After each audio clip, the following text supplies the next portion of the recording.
Astăzi la Mănâncă cu Uți avem Super Mac Combo, doar în zilele de luni și marți, în aplicația de Mac, la doar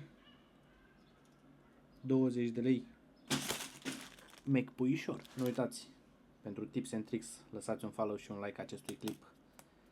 Caut oferte și vi le arăt. Singura chestie cu care am greșit este că trebuia să iau un sos de maioneză. Voi merge la Sfântul Frigider. Că nu mai stăm pe gânduri, Mac puișor.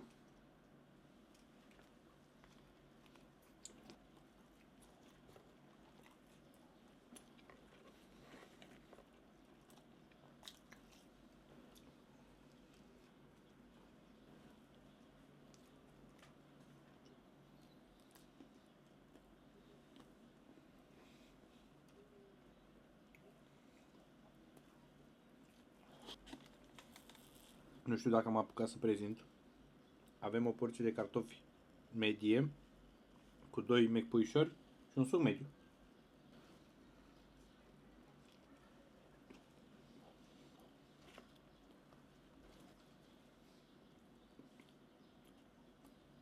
Parcă l-au făcut din ce în ce mai mic.